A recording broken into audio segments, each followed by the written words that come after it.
Hello defence lovers, आज की top headlines कुछ इस प्रकार है। पिघलते हुए ग्लेशियर्स फेर सकते हैं चीन के डैम वाली योजना पर पानी। पहली बार वीमेन ऑफिसर संभालेगी बीआरओ की कमान। एलसी तेजस का एडवांस फाइटर ट्रेनर वेरिएंट ले सकता है 2023 में अपनी पहली उड़ान। भारत से 24 घंटे तक भी युद्ध करने की स्थिति में नहीं है पाकिस्तान। और कोविड वैक्सीन बनाने वाली company serum institute of India की सीईओ को मिली धमकी के बाद उन्हें दी गई है वाई कैटेगरी की सिक्योरिटी।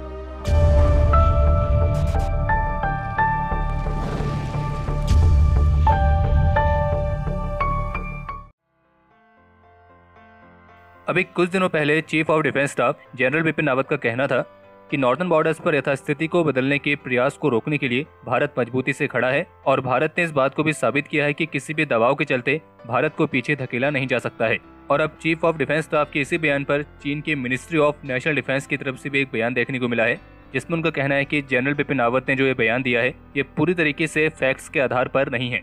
और यहाँ पर चीफ ऑफ डिफेंस स्टाफ के उस खास कमेंट पर बात की गई है जिसपर उनका कहना था कि चाइनीज आर्मी ने पूर्व लद्दाख में यथास्थिति को बदलने की कोशिश करी थी। और चीनी ऑफिशियल का भारत चीन सीमा के वेस्टर्न सेक्शन की सिचुएशंस को लेकर ये कहना था कि चाइना ने यहाँ के इन और आउट दोनों ही तरह की डिटेल्स को अच्छे तरीके से एक्सप्लेन किया है और चीन अपनी जिम्मेदारी को लेकर कोई झूठ नहीं बोलता है। हालांकि फिर उन्होंने ये भी कहा कि अच्छी बात है कि भारत और चीन के संयुक्त प्रयास से दोनों ही तरफ के जो डिफेंस ट्रूप्स हैं उन्होंने भी हाल ही में गलवान वैली और पैंगोंग लेक जैसे महत्वपूर्ण क्षेत्रों से डिसंगेज किया है और फिलहाल जो सीमा क्षेत्रों की स्थिति है उसमें कुछ नरमी देखने को मिली है। और जबकि एक रिपोर्ट ये भी है कि चीन की तरफ से जो ब्रह्मपुत्र नदी पर दुनिया का सबसे बड़ा हाइड्रो इलेक्ट्रिक डैम बनाने की योजना बनाई गई है, अब इस योजना पर पिघलते हुए ग्लेशियर्स का खतरा आ सकता है। और ये जो रिपोर्ट है ये Hong Kong based south China morning post पर जारी हुई थी, जिस पर उन्होंने ये बताया कि इस डैम के निर्माण में शामिल इंजीनियर्स ने इस बात की चिंता व्यक्त की है कि जो ग्लेशियर्स मेल्ट हो रहे हैं, जो बैरियर लेक्स हैं, वो सभी इस डैम वाली योजना के लिए खतरा बन सकती हैं। और जैसे कि हम आपको पहले बता चुके हैं कि ब्रह्मपुत्र नदी पर चीन की जो ये डैम बनाने वाली योजना है इसको लेकर भारत और बांग्लादेश दोनों ने अपनी चिंता व्यक्त करी थी, क्योंकि ये डैम भारत और बांग्लादेश के लिए एक वाटर बॉम्ब के खतरे की तरह है। चीफ ऑफ डिफेंस स्टाफ के बाद इंडियन एयरफोर्स चीफ और इंडियन आर्मी चीफ द्वारा भी पीएम नरेंद्र मोदी को एयरफोर्स और आर्मी द्वारा चाइनीज वायरस के खिलाफ उठाए गए जरूरी कदम के बारे में जानकारी दी गई है। इंडियन एयरफोर्स चीफ की तरफ से पीएम को इन्फॉर्म किया गया है कि इंडियन एयरफोर्स की पूरी हैवी लिफ्ट फ्लीट को 24/7 तैयार रहने के लिए ऑर्डर दिए गए हैं और जबकि हमारे पास हब में ऑपरेट करने के लिए मीडियम लिफ्ट फ्लीट भी पर्याप्त नंबर्स में मौजूद है। और साथ ही साथ देश और विदेशों में सभी कोविड रिलेटेड टास्क को पूरा करने के लिए सारे जरूरी कदम उठाए गए हैं। और इंडियन एयरफोर्स ने लगभग हर एक टेरेन को कवर करने के लिए अपने बड़े और मीडियम साइज के एयरक्राफ्ट को डिप्लॉय कर रखा है। और इसके अलावा अलग अलग मिनिस्ट्रीज से तेजी से कोऑर्डिनेट करने के लिए इंडियन एयरफोर्स द्वारा एक dedicated Covid air support cell भी स्थापित किया गया है। और इसी तरह इंडियन आर्मी की तरफ से भी सारे जरूरी कदम उठाए गए हैं। बाकी इसके अलावा एक रिपोर्ट यह है कि नेपाल आर्मी जल्द ही भारत के chief of defence staff general Bipin Rawat को नेपाल की ऑफिशियल विजिट के लिए इनवाइट करेगी, क्योंकि नेपाल गवर्नमेंट की तरफ से चीफ ऑफ डिफेंस स्टाफ की नेपाल विजिट के लिए अप्रूवल दिया गया है। और आपको बता दें कि general Bipin Rawat Indian army chief के तौर पर भी पहले भी नेपाल की यात्रा कर चुके हैं। भारत के सीमा क्षेत्र पर महत्वपूर्ण सड़कों का निर्माण करने वाली भारत की बॉर्डर्स रोड ऑर्गेनाइजेशन यानी कि बीआरओ ने पहली बार एक विमेन ऑफिसर कमांडिंग को नियुक्त किया है। और ऐसा पहली बार हो रहा है जब बीआरओ की कमान एक विमेन ऑफिसर संभालेगी। और जिन विमेन ऑफिसर को बीआरओ के ऑफिसर कमांडिंग के तौर पर नियुक्त किया गया है उनका नाम है वैशाली एस हिवासे, जो इंडो चाइना बॉर्डर की कनेक्टिविटी प्रदान करने के लिए बीआरओ की अब कमान संभालेगी। बता दें कि वैशाली हिवासे महाराष्ट्र की रहने वाली हैं और उन्होंने एमटेक की पढ़ाई की है और वे कारगिल सेक्टर में भी अपनी सर्विस दे चुकी हैं और उनकी पोस्ट एक कार्यकारी इंजीनियर की है। और इस फैसले पर इंडियन आर्मी का कहना है कि ये बीआरओ द्वारा एक रास्ता दिखाने वाली शुरुआत है, जो कि विमेन एम्पावरमेंट के लिए एक नई युग की शुरुआत करेगा, जिसमें विमेन ऑफिसर्स के लिए अधिक कठिन कार्य दिए जाएंगे। बाकी अगर आप में से कोई ऐसा है जिन्हें बीआरओ के बारे में नहीं पता है तो उन्हें भी चिंता करने की जरूरत नहीं है। हमने इस पर ऑलरेडी डेडिकेटेड वीडियो बनाई है, लिंक आपको आई बटन में मिल जाएगा। बाकी एक रिपोर्ट ये भी है कि असम के बोंगईगांव डिस्ट्रिक्ट में एक मुठभेड़ के दौरान भारत की फोर्सेस ने उल्फा के एक बड़े आतंकी को ढेर किया है और सीनियर पुलिस ऑफिसर्स का कहना है कि इस ऑपरेशन को हाई क्वालिटी के पुलिस इंटेलिजेंस इनपुट्स के आधार पर सफलतापूर्वक पूरा किया गया था।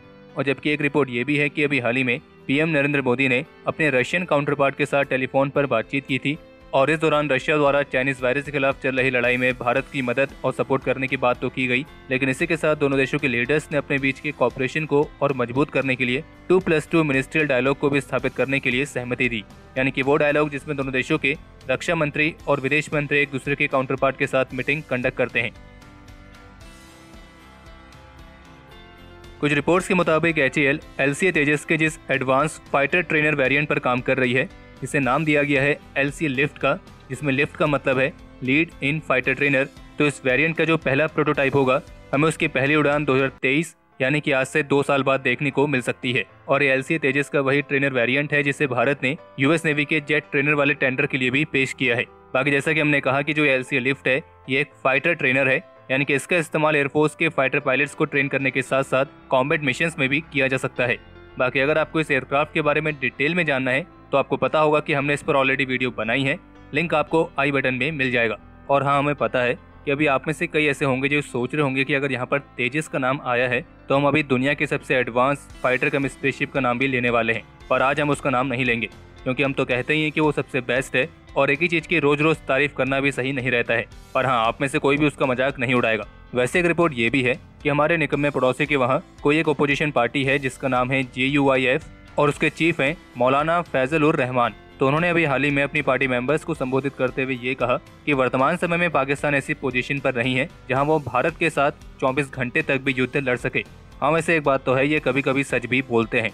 बाकी एक रिपोर्ट ये भी है कि कोविशील्ड वैक्सीन का निर्माण करने वाली भारत के सीरम इंस्टीट्यूट ऑफ इंडिया की CEO आधार पूनावाला को कुछ संभावित खतरे के मद्देनजर पूरे देश भर में वाई कैटेगरी की सिक्योरिटी प्रदान की गई है। और ऐसा कहा गया है कि कोविड-19 वैक्सीन की आपूर्ति को लेकर सीरम इंस्टीट्यूट ऑफ इंडिया के CEO को कई सारी धमकियां मिल रही हैं और फिर इसी के चलते भारतीय गृह मंत्रालय की तरफ से उन्हें वाई कैटेगरी की सिक्योरिटी दी गई है। और जबकि अभी हाल ही में सीरम इंस्टीट्यूट ऑफ इंडिया की तरफ से उनकी कोविशील्ड वैक्सीन की कीमत को 400 रुपए से घटाकर 300 रुपए कर दिया गया है। और जबकि इसके बाद भारत बायोटेक की तरफ से भी उनकी जो कोवैक्सीन है उसकी जो कीमत है वो सभी स्टेट गवर्नमेंट्स के लिए 600 से 400 कर दी गई है, लेकिन प्राइवेट हॉस्पिटल्स के लिए अभी भी ये कीमत 1200 ही है।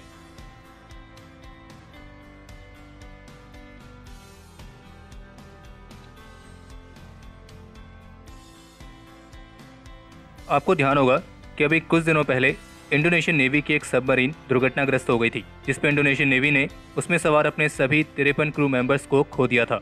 और जब उस सबमरीन की तलाश में रेस्क्यू ऑपरेशन चलाया गया था तब उस दौरान ये सबमरीन पानी में करीब 838 मीटर नीचे गहराई में मिली थी और सबमरीन 3 हिस्सों में स्प्लिट हो गई थी। हालांकि जो दुर्घटना है ये एक्चुअल में किस रीजन की वजह से हुई है इसके बारे में तो फिलहाल अभी कोई ऑफिशियल स्टेटमेंट तो देखने को नहीं मिली है। और इंडोनेशियन नेवी के चीफ का कहना है कि ये हादसा किसी ह्यूमन एरर की वजह से नहीं हुआ है, जबकि उनके मुताबिक इस हादसे के पीछे कोई न कोई प्राकृतिक कारण है। और जबकि इसी हादसे के कारण को लेकर कुछ अदर थ्योरीज भी देखने को मिली है, जिसमें कुछ का ये मानना है कि यह हादसा कन्वर्टर में कुछ एरर की वजह से हो सकता है और जबकि कुछ ने टॉर्पेडो लॉन्च को इस हादसे का कारण बताया है। लेकिन एक्चुअल रीजन क्या है वो तो प्रॉपर इन्वेस्टिगेशन के बाद ही मालूम पड़ेगा। कल के जो हमारे टॉप 3 कमेंट्स हैं वो कुछ इस प्रकार है।